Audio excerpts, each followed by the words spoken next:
All right, welcome to Hoops Tonight here at The Volume. Happy Friday, everybody. Hope all of you guys have had a great week. Game 2 of the Western Conference Finals goes to the Dallas Mavericks on a game winner from Luka Doncic in a hell of a game. With 3 seconds left, Luka steps back over Rudy Gobert. Now Dallas is up 2-0, and they're headed home, and Minnesota is in a world of trouble. We're going to break it down from the perspective of both teams. You guys know the drill. Before we get started, subscribe to the Hoops Tonight YouTube channel so you don't miss any more of our videos. Follow me on Twitter at _JasonLT so you guys don't miss show announcements. Don't forget about our podcast feed, wherever you get your podcasts under Hoops Tonight, and then keep dropping mailbag questions in those YouTube comments so we can keep hitting them throughout the rest of the postseason. All right, let's talk some basketball. So, obviously, from the Minnesota perspective, it would be easy to talk yourself into kind of a positive outlook for being down 2-0, right? Like, you led late in game 1, you led late in game 2. You could just as easily be up 2-0 as you are currently in your situation where you're down 0-2, right? I mean, just look at tonight. Like, if Luka misses a step back, or if Naz Reid hits his 3 from the right wing, then it's 1-1, right? Or if something goes differently in game 1, maybe you're up 2-0, right? I see it very differently. And, like, for the record, I picked Minnesota to start the series. But, like, I don't care about being right. That means nothing to me. To quote the great Colin Cowherd, what really matters is getting it right to me. And I genuinely feel that way. I take this job very seriously, and my job is to look at what's happening on the basketball court and try to interpret it into something, right? And regardless of what may or may not have happened to Minnesota to be in this predicament down 2-0, the reality is that Dallas is way more capable of manipulating Minnesota's defense and getting what they want than Minnesota is on the other end of the floor. Naz Reid hit a 3 with, I think it was like a couple minutes left, I can't remember. But they put him up 102-101. And I tweeted at that moment, I was like, Minnesota's up 1. They very well might win this game, but it doesn't matter. Dallas is going to win the series. And it's because of these specific dynamics that I'm talking about. We're going to get into the details, but like it wouldn't have mattered if they would have won this game. I had a mailbag question last night. Someone asked me about overreacting to game ones, right? And like that's always what happens, right? Like somebody wins game 1 and then everybody that picked that particular team to win starts running on victory laps, and then everyone else is like scared that they're wrong. And it's like actually a lot can just be weird in a game 1, right? You need a substantial sample size of basketball to really interpret what the advantages are for either team. And regardless of the result, forget about like, because Dallas, what did Dallas win? 109, 108 tonight?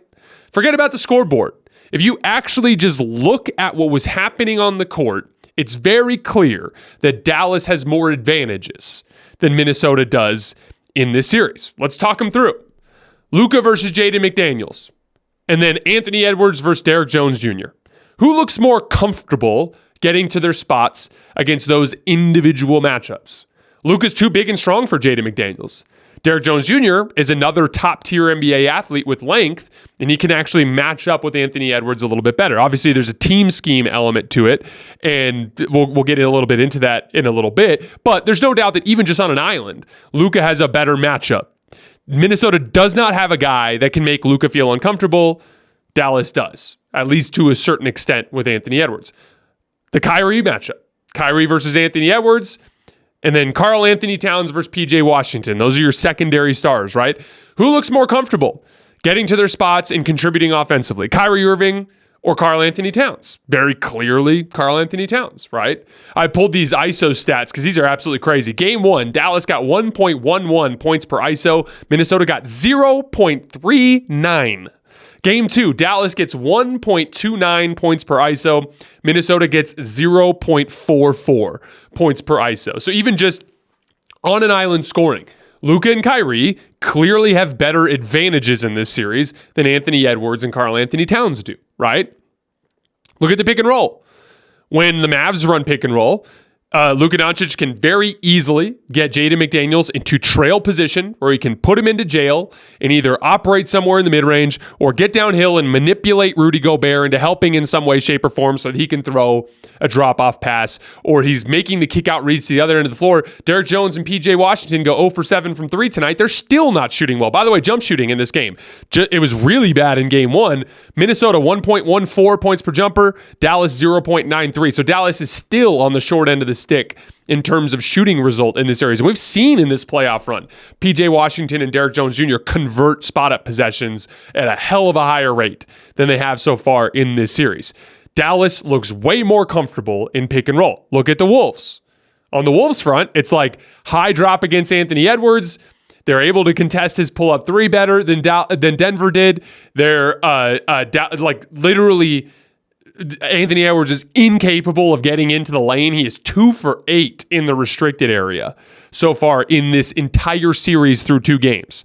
So that's bad no matter how you look at it. The percentages, 25% in the restricted area, that's bad. 8 attempts in 2 games. He averaged over 7 attempts in the restricted area per game in the entire 7-game Denver Nuggets series. So no matter how you look at it, the only opportunity for Minnesota to score effectively is to get out in transition off of stops. Whereas anytime Dallas wants to, they can methodically execute and get to a high-quality shot in the half court. They've been up over 100 points per 100 half-court plays in both games. They are dominating the half-court battle in the series. The only reason that it has appeared as close as it has is because of the fact that they've knocked down three-point shots. Guys like Jaden McDaniels hitting in game 1, guys like Naz Reid hitting in game 2, they've shot the ball better, and it's the only reason it has looked as close as it has. But the advantages are very clear. Dallas is more capable of manipulating Minnesota's defense and getting quality shots than Minnesota is capable of doing on the other end of the floor. So regardless of what would happen tonight, and by the way, Dallas is up 2-0. So it's manifested in the result. But regardless of what would have happened tonight, or if Minnesota would have split the 2 games, or if Minnesota would have been up 2-0, I think Dallas would have gone home and won 2 and regained control of the series anyway. Now, who knows if Dallas will relax in some sort of profound way going home and Minnesota manages to steal one of those games. But I think this series is over. I think it's over, regardless of what happened down the stretch tonight. Dallas it's a lot of it's matchup based, and that's the fascinating piece of this, right? Looking back, Minnesota goes up against a couple of really poor rim protection teams in Phoenix and Denver, and their offense wakes up in a way it never did all season, right? And Dallas has the ability to kind of play them into those situations, right? But that's how it goes, right? That matchups are what determines basketball games in so many different ways. And Dallas is just very well equipped to beat this Minnesota Timberwolves team. And the Timberwolves do not have many more cards they can play. They can try benching Rudy Gobert and playing their shooting bigs instead to try to space the floor for Ant. That might get them going offensively, but I think they're going to get picked. They're getting picked apart now with Rudy Gobert on the floor. Just wait until you see what it looks like when you ditch Rudy Gobert. And here's the thing, Rudy Gobert, he's getting slandered all over the place. And by the way, he did a very poor job on that final possession. I clipped a little screenshot you guys can see where Rudy Gobert, they're down 2. Everybody in the entire world knows Luka's hunting a 3 there. Everybody. Except for Rudy Gobert, apparently. Because on the last move that Luka Doncic hits, Rudy takes a negative step with his right foot, so he's got his back turned to Luka. I took a screenshot of this and put it on my Twitter feed. His right foot is about 17 feet from the rim, so just behind the foul line. And his back is turned as he's getting ready to turn back to close out on Luka. He bit on a dribble drive fake on a possession where everybody knew that the dribble drive doesn't hurt you, because at the worst case scenario, you're going to overtime, and everybody knows Luka's a psychopath, and he's going to be going for the three-point shot. But here's the thing. Rudy Gobert did a poor job on that final possession, but he's still a very good defensive player, and Minnesota has fared better in this series when he's been on the floor. So if you think that benching Rudy Gobert is just going to magically solve all of your problems, I disagree. I think that your defense will just get substantially worse than any sort of increase you might get on the offensive end of the floor. Minnesota can try switching and pick and roll more, right? That's an option they could go to. Well, we just saw that on the final possession of today's game. And my guess is Luka would just figure out Rudy Gobert as well over the course of some sort of large sample size. They can try to blitz more. Dallas still hasn't really shot well, though. And, Derek Jones and PJ Washington went 0 for 7 from 3 tonight. That might be their best strategy for Minnesota to try to slow this offense down, but it hasn't yielded good results. I don't think that that's going to be some sort of magical fix in this series. Again, jump shooting tonight, Minnesota was better again. Dallas dominated points in the paint again. I don't think that there's some sort of magical card that Minnesota can play that can flip the obvious dynamic that Dallas is a better half-court offense. And this is where we got to get to Luka. He is just unbelievably amazing again. in terms of like actually operating from the perimeter. Like I think that we can get into arguments about this kind of thing over the summer, but like Nikola Jokic is the guy that you would point to as someone who might be better than Luka Doncic. But in terms of like operating from the perimeter, in the ball, with the ball in your hands, live dribble, there is nobody in the NBA that can dissect an elite defense in the half court the way that Luka Doncic can. There aren't very many perimeter defenders that can even make him feel remotely uncomfortable. Like Lou Dort did about as good of a job as he could, and Luka still found a way. With the strength of their defense and with support from Kyrie Irving, they knocked off the 1 seed, even with a perimeter defender that is like built in some sort of bizarre NFL lab to be the guy who guards Luka Doncic, right? So you can't find a guy who can guard him on an island. There's no coverage that works. You try switching, he's going to barbecue your big man. That's one. I don't think Rudy Gobert is as good defensively as his accolades would lead you to believe, but he's still a very good defensive player. Is he as good as Anthony Davis or Bam Adebayo or Victor Wembanyama or Draymond Green? Probably not. But he's still damn good. And Luka barbecued his ass, right? You can try blitzing. He's going to make the read every single time. And it's going to end in either lob dunks or corner threes. Derek Lively in particular has just been so damn good on the short roll, making decisions when he kind of gets into space off of those blitzes. Like, there's literally nothing you can do with Luka. He's going to find a way. The amount of comically easy shots that he generated against Minnesota's defense in these first 2 games is insane. Dallas hasn't shot nearly as well as they are capable of. It hasn't even manifested in the way that it can manifest.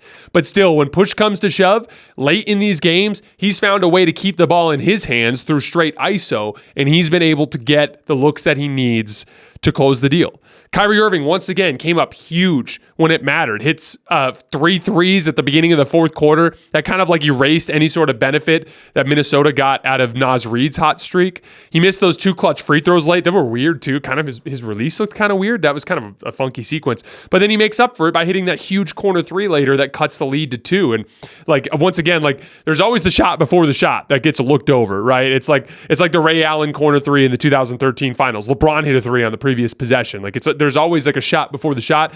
Kyrie's 3 in that corner was the shot before the shot that Luka hit that like put them in a position where they could get there. That was a massive bucket. And it's been kind of a theme in this postseason that he can kind of ease into games and then like he just finds a way. It's always like that early fourth quarter stretch when Luka's off the floor that Kyrie just goes Super Saiyan and finds a way to get baskets for his team and put them over the edge. And then I just have to shout out Derek Lively and Daniel Gafford.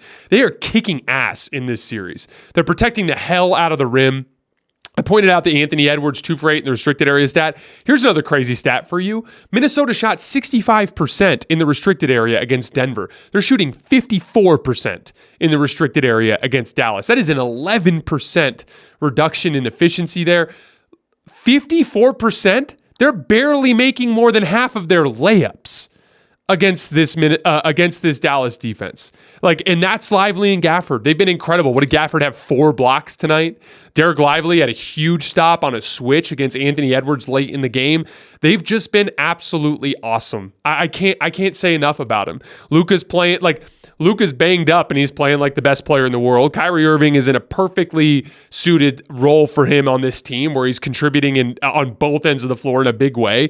They've just absolutely hit slam dunk signings on the margins in the offseason, like Derek Jones Jr. Even the Grant Williams signing, the sign and trade, that was a vehicle with which they used to bring back guys like PJ Washington and Daniel Gafford. Like they just look like they just have put this together in such a beautiful way to accentuate their stars. I just can't say enough about how impressed I've been with Dallas in this series. Again, like you guys know me. I very rarely am like, this series is over guy. Even when Minnesota went up 2-0, if you guys remember, I was like, yeah, I think Minnesota's going to win, but can't say the series is over.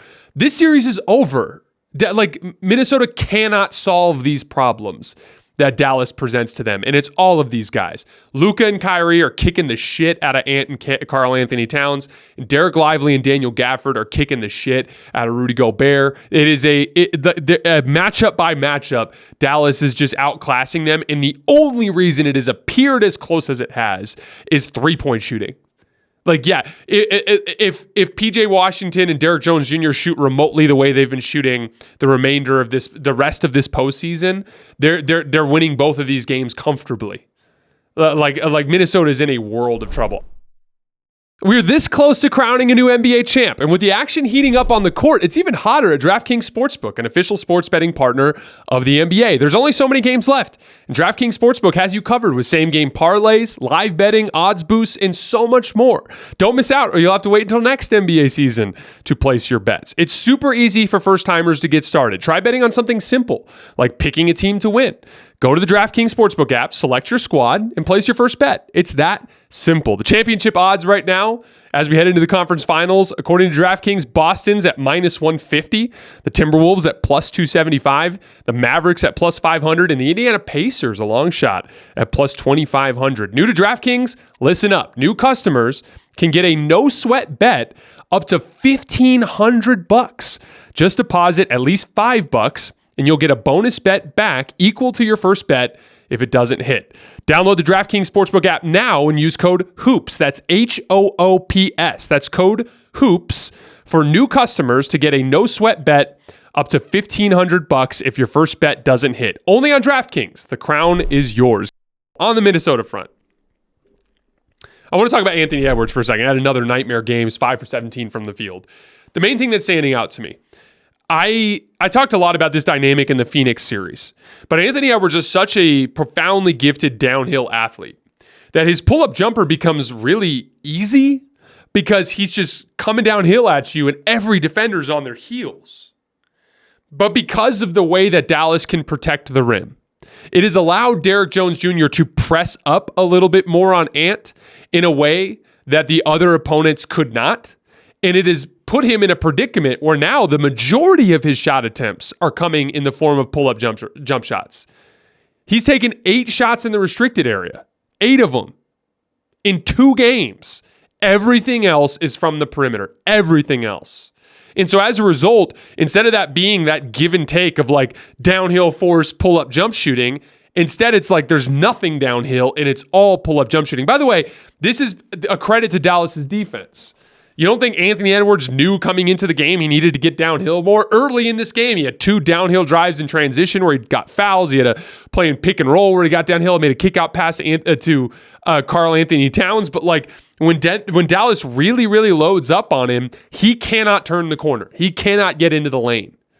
And that has manifested in his jumper not going in. This is the worst. This series has been the worst he shot from the perimeter in his entire playoff career. He's had 4 series before this where he's been deadly as a pull-up jump shooter. This series, he has not been able to get that part of his game going. And to me, it's because there's not that balance. He can't turn the corner. So now he offensively is effectively on his heels, which is allowing Derek Jones to be on his toes and more forward aggressive. He's not getting good looks. And because he's not getting good looks, he's not making them. And this is where, like, you know, it's too early to get into like big offseason kind of big picture stuff with Minnesota, but this is the Gobert problem. And there is a conversation to be had about the pros and cons of having him on the floor. Because he does not have good hands. He does not catch and finish everything. He does not make good decisions on the roll. How many times did he smoke shots at the rim tonight? Like, that's not his game. He does not provide much in the way of spacing at all whatsoever. And so as a result, like, the game is going to be difficult for Ant whenever he runs into a team that can truly protect the rim in a playoff setting. Anytime he runs into that problem, this kind of thing will manifest. Now, obviously, there's an opportunity there based on Gobert's contract and the realities of his limitations. He's probably going to be a Timberwolf for a long time, right? So, if you're Anthony Edwards, what's the move there? What does Ant have to get better at to solve this kind of problem?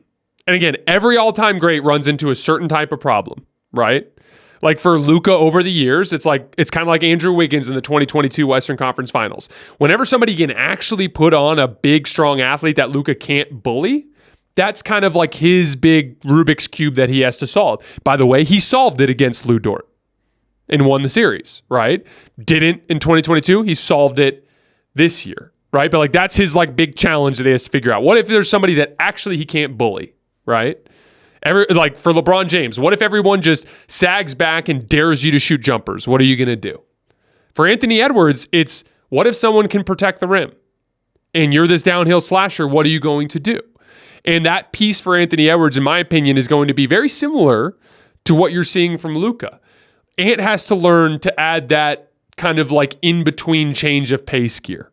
He has to be able to put defenders into jail, manipulate rim protectors, find a way to get past Derrick Jones in a ball screen, but then methodically work downhill and generate some kind of opening where you can pick a team apart in the ball screen. Again, Dallas is guarding these ball screens 3-on-2. They are up at the level, and they have somebody tagging the roller. It's 3-on-2. The openings are going to be through dissecting the defense in a similar way to what Luka is doing. That's the next step for him. He's 22 years old. He's got a lot of time to figure it out. But this is not the last team that he's going to run into that's going to have a 7-footer that can jump underneath the rim and a good athlete on the perimeter that can load up on him and enough speed around him to kind of put three into a ball screen action, right? So like that's going to be the next step for Ant, is figuring out how to solve this particular type of problem. Overall for Minnesota, every year I cover the NBA, I learn more. And again, like as I said at the beginning of the show, I don't care about being right. I care about getting it right. And so much is about learning from what the game is teaching us in these results. And I had all of these concerns about Minnesota during the regular season. Like, oh, do they have the real ability to space the floor and counter rim protection? Anthony Edwards and Karl-Anthony Towns as decision makers. Look at the decision-making at the end of this game from Anthony Edwards, throwing the ball out of bounds, just like inability to kind of solve what's happening in front of him. The late-game offense in general, this team was one of the worst late-game offenses in the league all year long.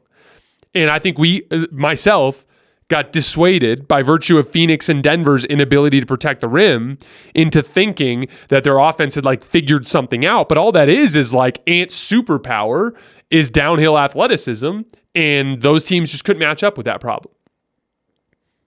Whereas Dallas has something that can counter that. Now it's kind of exposing that issue.